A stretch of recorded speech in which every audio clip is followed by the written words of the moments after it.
Muy buenas noches. Me ha parecido prudente realizar un pequeño video porque mucha gente me preguntó cuál es mi postura respecto a las declaraciones de Gómez Centurión, que dijo que la izquierda era conservadora ya que desea mantener su statu quo y que la derecha viene a ser una suerte de revolución en esta batalla que no es solamente política sino también cultural. Además está decir que yo sostengo mi apoyo a Gómez Centurión. Simplemente creo que sería quizás útil para muchos poder conversar a cómo vamos a entender la palabra conservador. Gómez Centurión la utiliza en un sentido que pareciera rozar la idea que le da justamente Zizek a Jordan Peterson en su debate, cuando dice justamente Zizek que Bernie Sanders era un conservador moral clásico, ya que sigue una línea tradicional del marxismo, mientras que Donald Trump sería una suerte de personaje postmoderno, ¿bien? Y sin embargo mucha gente dice, ¿cómo? ¿No era que Donald Trump era el conservador? Y entonces hay que justamente diferenciar aquí un punto que es clave. Uno puede usar el adjetivo conservador en aquella persona que desea simplemente mantener un espacio de poder, que desea mantener una idea, que desea conservar un algo, al conservador como aquel que adhiere al conservadurismo. ¿Y cómo vamos a entender entonces el conservadurismo? Si nos tenemos que apartar de esta primera tesis y entrar a entender el conservador en esta segunda tesis, ¿cómo se definiría entonces el conservadurismo? En primera medida, es fundamental entender que el conservadurismo no es una ideología por sí misma. Muy por el contrario, el conservadurismo niega las demás ideologías porque es una forma de entender la vida, una forma de entender la comunidad, en el cual la historia es un proceso continuo del cual se vale para dirigir su propia alma y también para dirigir la vida comunitaria. ¿Qué quiero decir con esto? El conservador posee mucha conciencia histórica, de allí que se sienta tan cómodo justamente con espacios más tradicionales, pero rompe, y aquí es donde tenemos que empezar a aclarar algunas cuestiones vinculadas a las falacias del hombre de paja que muchas veces se escuchan. No porque tenga conciencia histórica quiere decir que tenga cierta llegada con la izquierda, porque la izquierda también posee una conciencia histórica. La gran diferencia es que la izquierda toma todos los conceptos históricos y desea borrarlos para crear una nueva sociedad. Desea resetear la historia de la humanidad y crear un nuevo diseño social. El conservador dice, no, muy por el contrario, toma los elementos que han permitido la evolución en la sociedad para utilizarlos como guía mediante una forma prudente de evolución. Por eso es que el conservador se centra más que todo en aquel orden moral perdurable. Si hay algo que caracteriza justamente el conservadurismo es la idea o la noción de que existe un mundo moral, puede llamarse a través del cristianismo, del naturalismo, pero existe una forma de entender lo que es bueno y malo en la vida social y en la vida propia en el individuo, que es estable. Hay ciertas cuestiones imperfectas que por su propia imperfección se deterioran. Por ejemplo, el cuerpo humano. El cuerpo humano es imperfecto. Como es imperfecto, tarde o temprano se deteriora, tarde o temprano muere.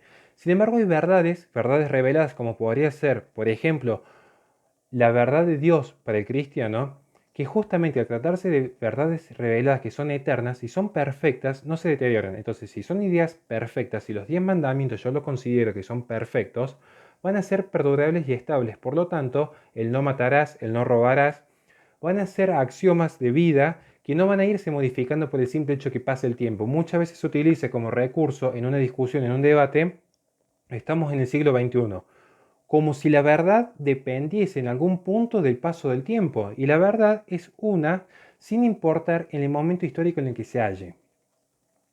Sin embargo, sí importa la historia para el conservador, justamente como dijimos, porque es una guía. El proceso evolutivo lo toma como una especie de evolución paulatina en la cual se rechazan los cambios violentos. No es que el conservador se niegue al cambio, sino que considera que los cambios tienen que ser graduales y paulatinos.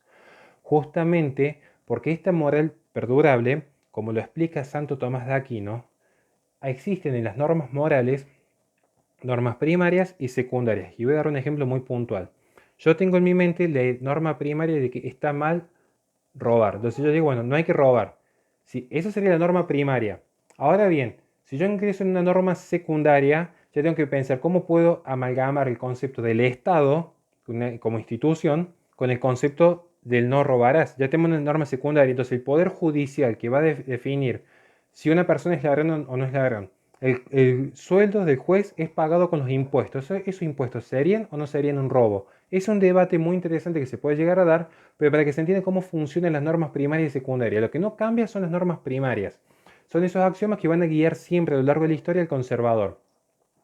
Por eso es que siempre se habla de que el conservador es muy amigo, muy afín a las costumbres y a la continuidad.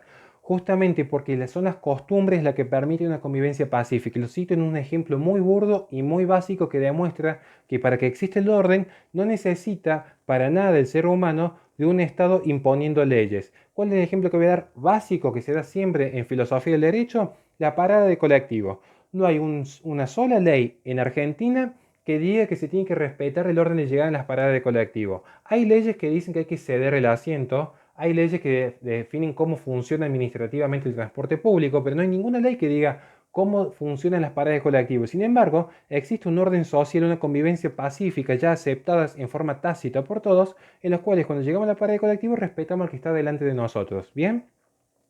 Esto se demuestra que el orden espontáneo que tanto se le gusta hablar a mucha gente, especialmente en los espacios más liberales, no es un enemigo del conservadurismo, si el conservador justamente cree en los cambios, siempre y cuando sean graduales y razonables, porque tiene que existir una convivencia y una conciliación pacífica entre lo que es permanente, como dijimos, el orden moral, y lo que es mutable. Por ejemplo, los diseños económicos. Los diseños económicos son mutables por definición. ¿Se entiende? O sea, la forma en la que se producen, en la que se venden los servicios, han ido mutando en forma increíble, especialmente en el último siglo. Y esto no es algo que rechace el conservador por completo, pero sí, por ejemplo, el tema de la moral. Uno podría ingresar al mercado del aborto y de hecho va a existir una oferta y una demanda del servicio de aborto. Y eso no quiere decir que sea un mercado moral. Y no sí quiere decir que no tengamos por qué tolerar que se mate en nombre justamente de generar mayor o menor riqueza por una determinada empresa. Como vimos entonces, hay una serie de normas históricas, sociales, incluso normas internas del propio ser, estamos hablando especialmente para los que tienen una religión que profesan, que guían el comportamiento. Porque esto también es acá donde justamente entra un poco más la vida más comunitaria del conservador. Recordemos que el gran padre del conservadurismo, podríamos definirlo en Edmund Burke. Edmund Burke decía, el individuo es necio, pero la especie es más sabia. ¿Y esto qué quiere decir? ¿Que sea colectivista? No. Esto sería una lectura del colectivismo muy básica de alguien que no está formado en el tema, sino que significa es que yo como individuo podría, como un dictador, diseñar un orden social perfecto en mi mente para ustedes. Y no quiere decir que vaya a ser perfecto, muy por el contrario, capaz que me termine equivocando. Sin embargo, si toda la especie vio, por ejemplo, en el libre mercado que era mucho más útil la oferta y la demanda sin centralización por parte del gobierno, bueno, claramente que ahí se demostró que la especie, el conjunto, funcionó mejor que aquel diseño centralista de Marx que dijo, bueno, yo desde mi mente puedo diseñar cómo funcionan los mercados.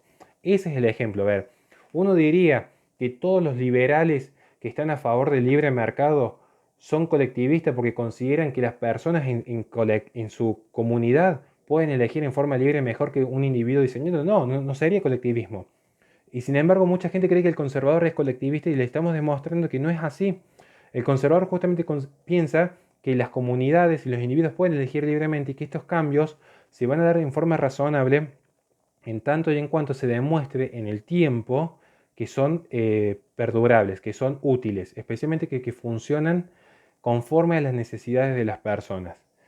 Y vamos a tomar otro ejemplo más para redundar en este aspecto.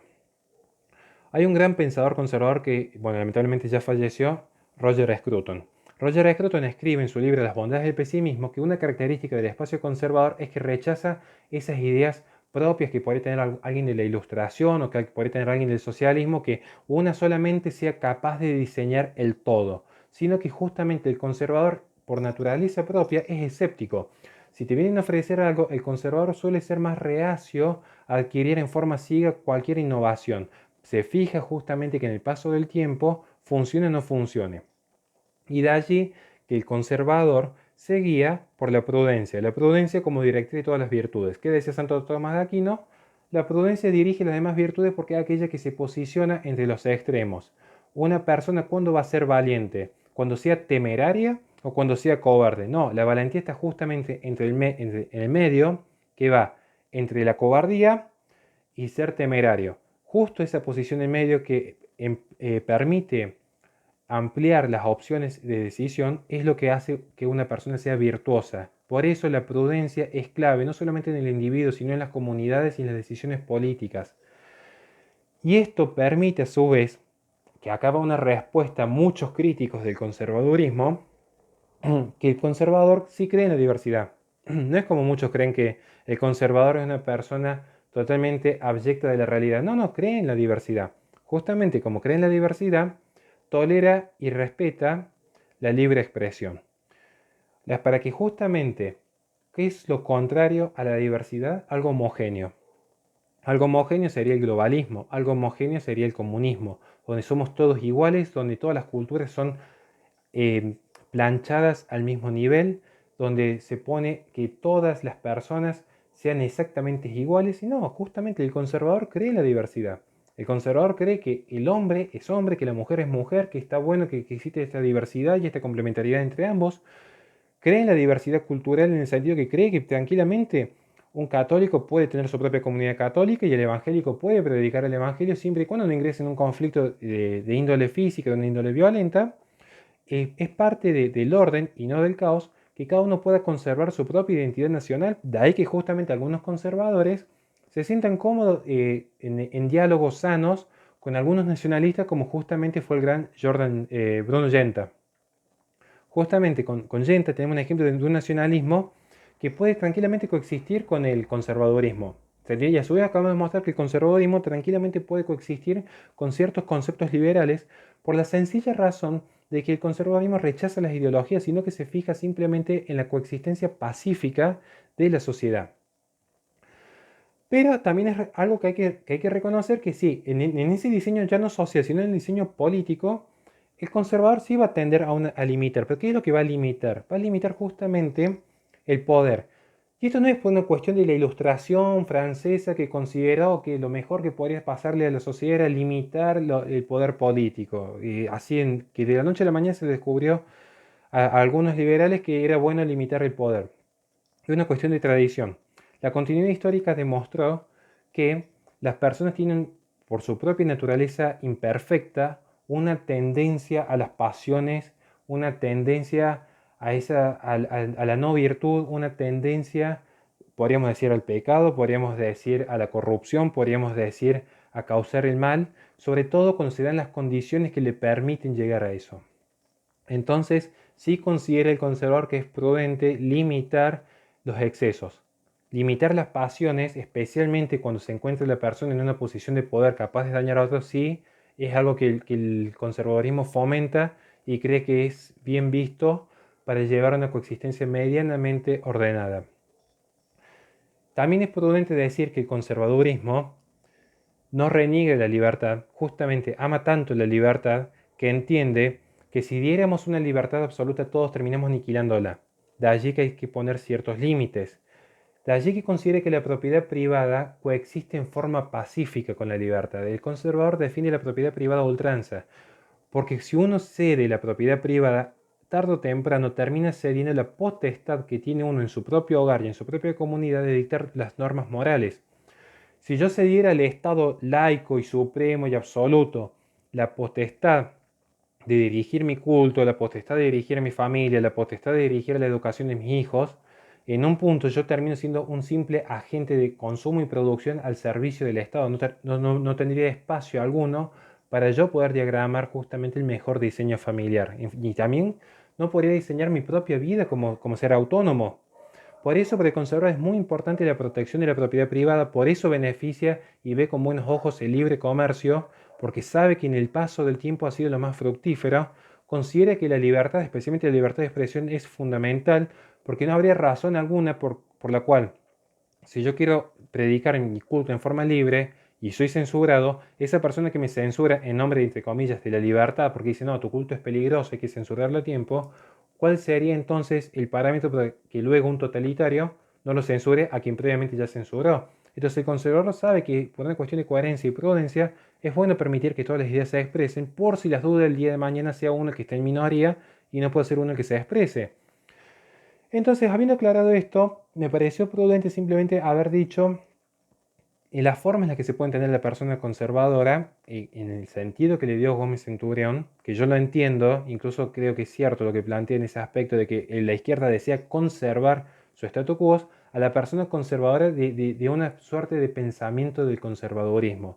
¿Se entiende? O sea, el conservadurismo cree en las comunidades voluntarias, detesta, rechaza la idea de que una persona sea incorporada a una determinada comunidad por la fuerza, de ahí que rechaza justamente los colectivos. Pensemos un ejemplo muy básico en el feminismo. Se rechaza el feminismo porque creen que las mujeres tienen que ingresar en forma libre a esas ideas y poder salirse en forma libre. Y sin embargo el feminismo es tan colectivista que habla en nombre de todas las mujeres sin el respeto a la individualidad. Y el conservador, muy por el contrario, por ejemplo un católico que es conservador, el católico sí va a defender su fe a rajatabla y está bien que así sea, pero el catolicismo uno se convierte si lo desea y puede abandonar la iglesia cuando lo desea. Y de hecho ya se vio en el tiempo que hay un montón de gente que apostata día a día y no sale ningún sacerdote a criticarlo. Justamente lo que sí sucede es el fenómeno de libre expresión, que eso es propio del conservadurismo. O sea, dicen, el conservadurismo quiere censurar. No, el conservadurismo se quiere expresar. Voy a dar un ejemplo muy puntual ya para cerrar. Supongamos de la siguiente forma. Yo no censuraría, por ejemplo, que alguien de mi familia ingrese a una zona peligrosa de noche. Yo no le prohibiría, no tendría los mecanismos tampoco para hacerlo, pero yo no prohibiría que una persona ingrese a una zona muy peligrosa de noche. Lo que sí yo le diría es, mira, si vos ingresas a esa zona, lo más probable es que te roben. Por más que vos tengas derecho a la propiedad, por más que exista el derecho a la propiedad, lo real, lo concreto, la experiencia histórica, la continuidad histórica demuestra que hay muchas tendencias que si vos entras en esa zona peligrosa de noche, salgas roba, que te vayan a robar, ¿bien? Entonces el conservador va a funcionar así, va a expresarse libremente como se expresa libremente cualquier otra persona. Y tomemos el ejemplo más delicado, pero que me parece prudente darlo. Un conservador diría, no me parece apropiado que una mujer se muestre desnuda en las redes sociales o semidesnuda. Bien, podría decirlo tranquilamente un conservador a eso. Y esto implicaría una censura. Esto implicaría que, el conservadurismo no quiere que las mujeres se muestren. Bueno, a ver, puede no quererlo, puede no querer que las mujeres se muestren, pero no utilizaría el aparato del Estado para censurar. Sí se expresaría libremente. A ver, si una mujer tiene libertad para mostrarse semidesnuda, también un conservador tiene libertad para criticar. Si un liberal tiene la libre expresión para insultar a la Iglesia Católica, un católico tiene la libre expresión para decirle falopero al que le insulta a la Iglesia Católica. O sea, si estamos hablando de libertad, seamos coherentes y defendamos la libre expresión para todos. Si una mujer no respeta su propio cuerpo, está en su libertad y en su ámbito de acción. Pero si uno le dice a la mujer, te recomiendo que seas un poco más prudente en tu forma de vida, no quiere decir que la estés censurando. Ni siquiera es un ataque, es un consejo moral, que si no lo quiere, no lo toma. Entonces, fijémonos realmente quiénes son los que a la postre terminan censurando. ¿Por qué digo esto? Porque ha pasado muchas veces que el conservador opina de la siguiente forma. El conservador dice, nadie racional dejaría ingresar a un desconocido a su propia casa porque la experiencia histórica demuestra lo que sucede si uno deja entrar a cualquier desconocido al hogar donde uno tiene su propia familia. Entonces, ¿por qué sería racional que cualquier persona deje ingresar a su propio cuerpo a un desconocido un sábado a la noche luego de una fiesta? ¿Bien? Esa sería una típica crítica del conservadurismo hacia ciertas actividades lúdicas o libidinosas. Esto no quiere decir que se vaya a fomentar la censura desde el Estado. La clave para entender censura y colectivismo es entenderlo en la clave del Estado. Si el Estado prohíbe, si el Estado permite, si el Estado regula o el Estado se aparta. Luego es simplemente libertad de expresión. Algunos podrán expresarse libremente en favor de una sociedad hedonista, y está bien que se expresen así, y otros podrán decir, no, yo creo que sería lo ideal una sociedad más prudente en base a las experiencias históricas. Simplemente me pareció prudente realizar este pequeño video para compartir una duda generalizada que se ha tenido respecto a cómo se interpreta la palabra conservador, especialmente ahora que Gómez Centurión, que para muchos es el candidato conservador que tiene el espectro político de Argentina, hizo esta suerte de distinción entre derecha y conservadurismo. Sin más que agregar, muchísimas gracias. Espero que se entienda el mensaje de fondo, que se entienda que no es una crítica a nadie, sino simplemente aclarar algunos conceptos. Quien no se sienta cómodo dentro del conservadurismo, tiene 20 mil millones de opciones más para entender la vida. y está bueno poder conversarlo con respeto, está bueno poder dialogarlo y me encantaría también que me hagan llegar sus apreciaciones. Me encantaría ver también que podamos conversar a futuro respecto a cómo el conservadurismo no, entendiéndolo como esta forma de ver el mundo, no es algo que se oponga totalmente al liberalismo, que se oponga totalmente al nacionalismo, sino que creo que es un punto de unión, es un punto de unión que nos haría bien, sobre todo para rechazar esencialmente el colectivismo, que el más peligroso de todos ha sido siempre el Estado. El Estado para mí es el colectivismo más peligroso de todos, es el principal enemigo en mi criterio, pero dadas las condiciones tenemos que ver, bueno, en este mundo en el que vivimos, donde el Estado-Nación ya existe, ¿qué podemos hacer al respecto para que si no va a desaparecer, al menos irlo achicando o al menos hacerlo más eficiente o cuanto menos lograr que nuestras comunidades sean comunidades más sanas para el día de mañana de nuestros hijos? Sin más que agregar, muchísimas gracias.